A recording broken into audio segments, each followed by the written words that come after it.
Salut tout le monde, on se retrouve pour une nouvelle histoire vraie et incroyable, vous l'avez vu au titre. Mais un petit spoiler alerte, pour les âmes sensibles, je préfère vous prévenir, il va y avoir un ou deux passages un peu délicats. Peut-être que ça ne vous choquera pas, mais disons que c'est une histoire de survie, donc vous savez ce que ça peut impliquer dans des conditions extrêmes. Comme la vidéo sur les survivants des Andes. Mais dans cette histoire, ça n'est pas aussi trash. Loin de là, mais ça n'est pas une histoire de retrouvailles. Donc voilà.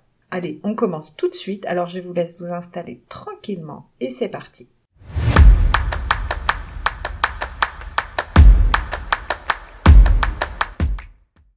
Mauro Prosperi est né le 13 juillet 1955 à Rome, en Italie. Les présentations de Mauro vont être assez courtes car il y a très peu d'informations sur son enfance. Nous allons donc très rapidement rentrer dans le vif du sujet. Il est scolarisé dans un lycée orienté dans le domaine des arts. En 1974, juste avant le diplôme de fin d'année, qui est sûrement l'équivalent du baccalauréat chez nous, je suppose, puisque cette année-là, il avait 18 ans. Eh bien, Mauro décide de s'engager dans la police nationale italienne. Il fera ce choix parce que la police italienne accordait des subventions aux sportifs de haut niveau. Et Mauro est passionné par le sport. Participer aux Jeux Olympiques est son plus grand rêve. Alors bien que son travail dans la police ne le passionne pas plus que ça, les subventions lui permettront d'accéder au statut de sportif de haut niveau et de participer enfin aux Jeux Olympiques à Los Angeles en 1984, après avoir été sélectionné aux épreuves du pentathlon. C'est sa discipline favorite. Alors, pour ceux qui ne connaissent pas, le pentathlon est l'épreuve qui regroupe 5 sports. Il existe différents pentathlons et donc différents sports en fonction. Par exemple, pour le pentathlon des neiges, on retrouve le ski de fond. Et pour le pentathlon moderne, celui que pratique Mauro, c'est l'escrime, le tir au pistolet, la natation, l'équitation et le cross-country. Je prends le temps de vous expliquer ça pour vous montrer à quel point Mauro est un sportif assez complet puisqu'il pratique plusieurs disciplines. C'est lors d'un événement pré-olympique qu'il rencontrera sa future femme, Cynthia, qui était à cette époque interprète russe et anglais. Ils se marieront très vite, 6 mois après leur rencontre, et ensemble, ils auront 3 enfants. Nous sommes en 1994. Mauro a 39 ans, toujours autant passionné de sport. Un de ses amis, Giovanni Manzo, va lui parler du très célèbre Marathon des Sables, connu aussi sous le nom de Marathon du Sahara. Alors le nom de l'épreuve en dit long, ça se passe dans le sud du Maroc.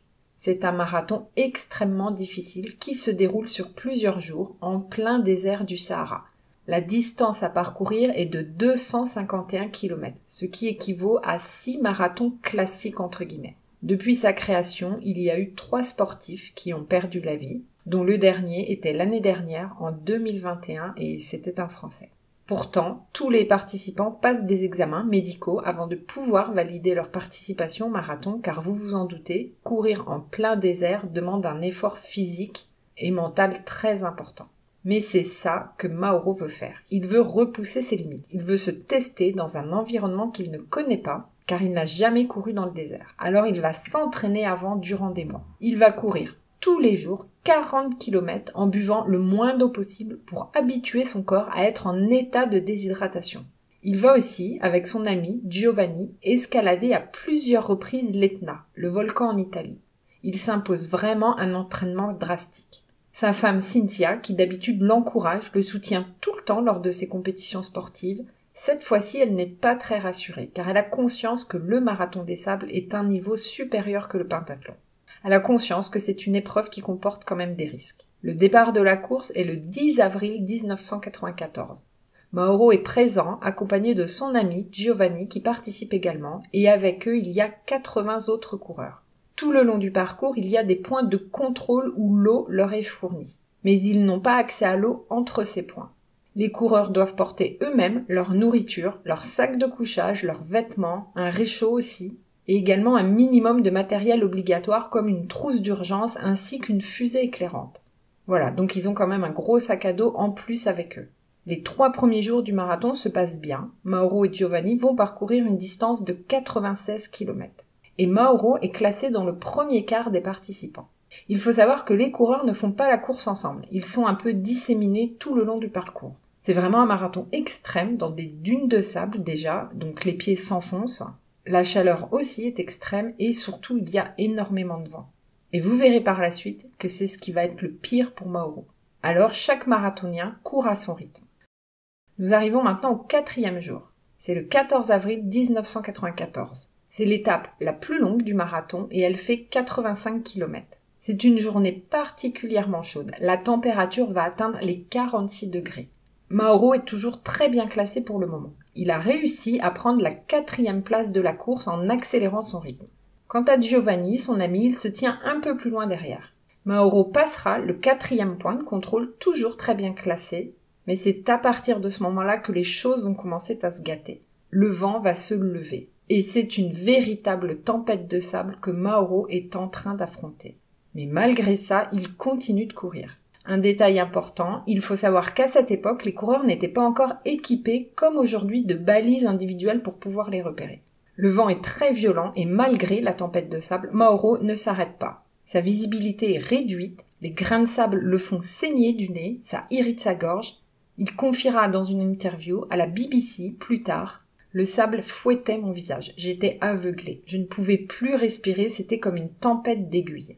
J'ai compris pour la première fois à quel point une tempête de sable pouvait être puissante. J'ai tourné le dos au vent, enroulé mon visage dans un foulard pour me protéger du sable. Je n'étais pas désorientée, mais je devais continuer pour ne pas être enlisée dans le sable. Son calvaire va durer 8 longues heures. La tempête de sable s'arrêtera le soir, juste avant la tombée de la nuit.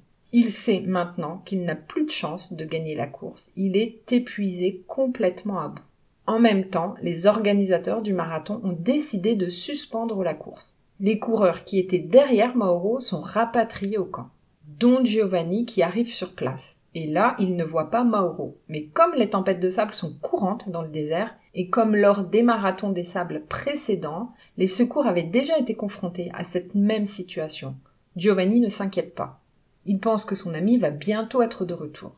Mais malheureusement, ça n'est pas du tout ça qu'il va se passer. Et c'est bien pour ça que je vous raconte cette histoire. Mauro passera la nuit dans son sac de couchage. Il ne voit aucun autre participant aux alentours. Il est complètement seul en plein désert. La nuit est passée et le lendemain matin, à sa grande surprise, Mauro regarde le paysage autour de lui et là, il ne reconnaît rien. Le sable a modifié tout l'environnement. Mauro pense qu'il est toujours sur le bon trajet, alors il décide de reprendre la route. Et durant 4 heures, il va marcher, mais il ne verra aucun autre coureur. Il arrive alors au pied d'une immense dune. Il va la gravir, pensant qu'une fois arrivé au sommet, de là-haut, il apercevrait des repères du parcours ou d'autres participants. Mais une fois arrivé en haut, il ne voit rien. Que des dunes à perte de vue. Et c'est à cet instant qu'il réalise que, contrairement à ce qu'il pensait, il n'était plus du tout sur le parcours du marathon. Il ne lui reste plus qu'une demi-bouteille d'eau. Il prend donc alors la décision de rationner, mais il sait que ça ne lui suffira pas. Il va donc uriner dans sa bouteille de recharge vide, par précaution, afin de ne pas mourir déshydraté. C'est un geste de survie qu'il avait appris de son grand-père, qui lui avait raconté que pendant la guerre, il avait dû faire comme ça pour survivre quand les soldats n'avaient plus d'eau. Et ces 2 réflexes vont littéralement lui sauver la vie. Chose incroyable, malgré le contexte qui est plus qu'alarmant, Mauro ne panique pas. Il est persuadé que les secours vont le retrouver et le ramener au camp. Et les consignes dans de pareilles situations étaient de ne pas bouger et d'attendre les secours. Et effectivement, les recherches sont lancées pour le retrouver. Un hélicoptère et 2 4x4 sont déployés. Son frère et son beau-frère sont venus d'Italie pour aider les secours ainsi que 2 enquêteurs d'Interpol. Les heures passent, Mauro est toujours en haut de la dune et à un moment, il entendra un hélicoptère voler au-dessus de lui. Il se dépêche alors de fouiller dans son sac à dos, il attrape la fusée de détresse et il tire. Mais l'hélicoptère ne la voit pas. Mauro dira plus tard que les fusées de détresse qui leur avaient été fournies par les organisateurs de la course étaient minuscules, si minuscules qu'elles ne servaient à rien. Il voit que l'hélicoptère ne s'arrête pas et surtout ne revient pas vers lui. Mauro commence alors à comprendre ce qui est en train de se passer.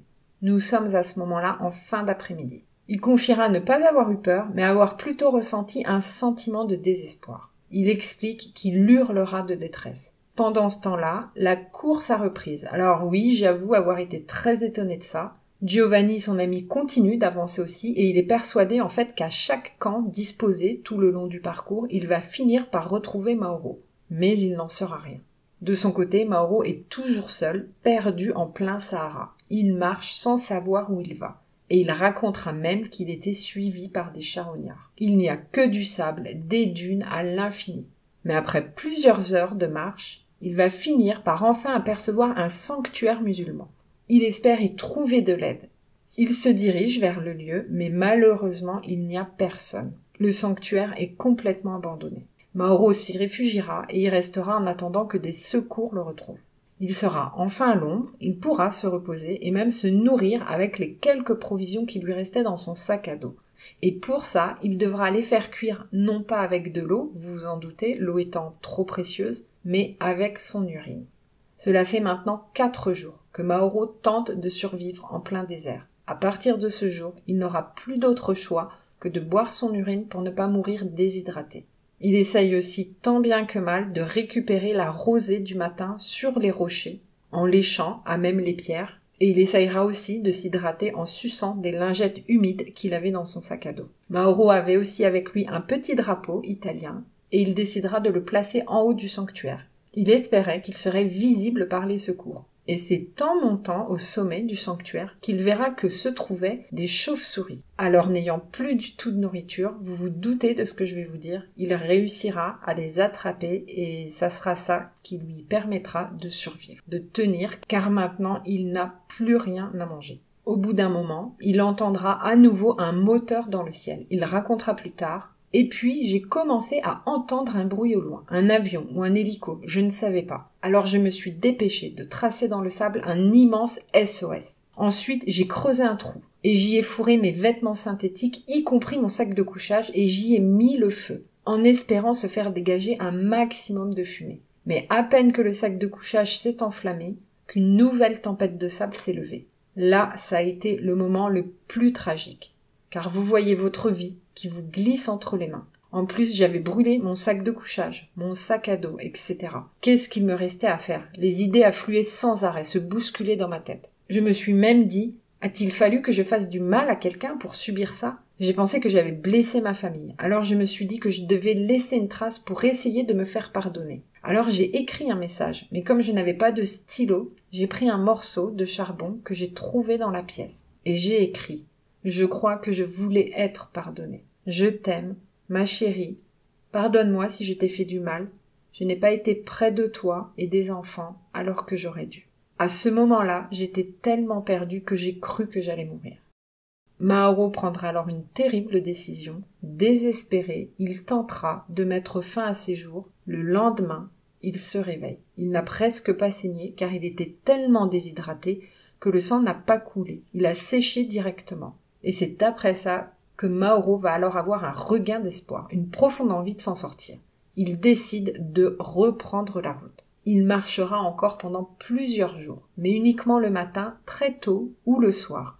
La journée, quand les températures étaient trop élevées, il se protégeait comme il pouvait contre le peu d'ombre que les falaises offraient, contre le peu d'arbres qu'il trouvait, ou alors encore en enfouissant son corps dans le sable. Il suivra toujours la même direction, une ligne de montagne qu'il discerne au loin. Une chose que je ne vous ai pas dit, mais depuis le début, Mauro a eu un autre réflexe. Il sème derrière lui des affaires, pour laisser une trace de son passage, pour faciliter les recherches des secours. Il sèmera des affaires comme son dentifrice, des chaussettes, ses lacets, un t-shirt, avec toujours le même espoir. Et ça marchera, puisque les secours réussiront, grâce à ces affaires parsemées, à retracer sa route 6 jours après sa disparition. Les affaires semées mèneront les secours jusqu'au sanctuaire, mais après, plus rien. Les sauveteurs en déduiront, vu le nombre de jours passés dans le désert, sans eau et sans nourriture, qu'il était impossible qu'il ait survécu. Donc à partir de là, les secours ne recherchaient plus Mauro vivant, mais recherchaient son corps. Et pourtant, Mauro se bat toujours et il survit, notamment grâce aux lézards et aux serpents qu'il chasse, à l'eau des racines des plantes qu'il repère, et il continue toujours de marcher, encore et encore. Et c'est au bout du 8e jour que Mauro tombe enfin sur une oasis. Alors non, ce n'est pas un mirage. Il essayera de s'y hydrater, mais impossible. Il vomit chaque gorgée d'eau qu'il boit. Sa gorge et sa bouche sont trop enflées. Il restera des heures allongé à même le sol dans la flaque d'eau. Puis, à force, il réussira quand même finalement à boire un peu, une gorgée toutes les 10 minutes. et il pourra aussi recharger ses bouteilles vides. Mauro repart le lendemain, c'est le 9e jour. Il continue toujours de marcher, pourtant il est très affaibli, complètement déshydraté et amaigri. Il avance pendant des heures, quand soudain, sur le sable, il remarque des déjections de chèvres. Elles sont toutes fraîches, alors il va les suivre, et cela va le mener jusqu'à des traces de pas humains. Il suit les traces, et c'est là qu'au loin, il aperçoit enfin un être humain. C'est une jeune fille, une Touareg. Mauro n'en revient pas. Il hurle, et avec les dernières forces qu'il lui reste, il court vers elle. Mais la jeune fille, complètement effrayée, s'enfuit en criant. Mauro expliquera « Elle m'a regardé consternée, hurlant de terreur. Je l'ai suppliée de s'arrêter, mais elle a disparu au-dessus d'une dune. Je dois être un spectacle hideux, pensais-je. J'ai sorti mon miroir et l'ai tourné vers mon visage. J'étais un squelette.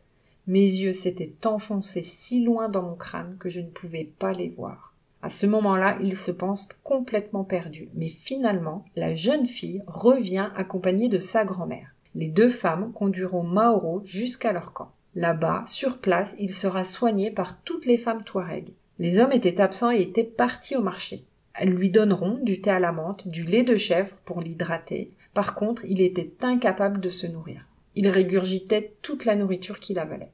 Au retour des hommes Touareg, ils l'emmèneront à dos de chameau jusqu'au village le plus proche situé à plusieurs heures. Une fois arrivé dans le village, il se pense enfin sauvé car il est récupéré par la police militaire. Mais Mauro se trompe. Les militaires sont là non pas pour le secourir, mais pour l'arrêter.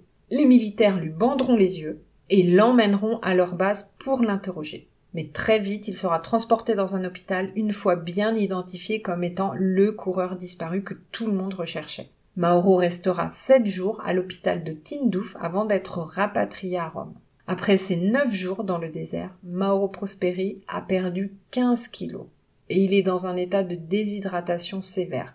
Son foie a été si atteint que pendant plusieurs mois, il ne pourra se nourrir qu'avec des aliments liquides. Ses reins ont également été touchés et ça de manière irréversible. On lui expliquera qu'il a été retrouvé à 290 km de la piste de la course du marathon et qu'il avait même traversé la frontière algérienne. Donc je ne sais pas si vous voyez la distance qu'il a parcourue à pied, seul, sans eau, sans nourriture, c'est énorme. Il lui faudra en tout 2 ans pour se remettre de cette extrême expérience. Après la disparition de Mauro Prosperi, les organisateurs de la course renforceront la sécurité pour les coureurs en les équipant de fusées de détresse beaucoup plus grandes. Et actuellement, avec les nouvelles technologies, ils sont tous équipés maintenant de balises qui permettent de les localiser en cas de problème. Bon, et alors attendez, parce qu'une autre chose incroyable dans toute cette histoire, c'est que Mauro est retourné faire le marathon des sables 6 fois encore après, dont l'année 2001 où il a fini 13e au classement.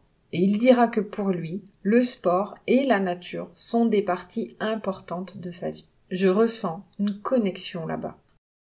Voilà, c'est ici que prend fin l'incroyable histoire de Mauro Prosperi. J'ai adoré la découvrir. Vous savez mon engouement pour ce genre d'histoire. Je trouve ça passionnant de voir la force mentale dont l'être humain est capable. J'ai été happée tout le long de l'histoire. J'ai vu que sur Netflix, dans la série Losers, il y a un épisode qui lui est consacré, mais malheureusement je n'y ai pas accès sur mon compte. Soit ça n'est plus diffusé, ou soit c'est accessible dans les autres pays. En tout cas, si certains d'entre vous l'ont vu, je serais curieuse que vous me disiez ce que vous en avez pensé. Enfin voilà, moi j'étais à fond tout le long de l'histoire. J'espère que vous aurez autant aimé et que vous aurez voyagé avec moi. Si c'est le cas, vous pouvez me mettre un petit pouce bleu et si vous voulez d'autres histoires dans le même style, pour les nouveaux arrivants qui ne me connaissent pas, sur la chaîne j'ai une playlist exprès pour ça. Je vous mettrai le lien en barre de description. Je vous retrouve mardi pour un short trailer. On se sépare ici. Surtout, prenez soin de vous. Salut!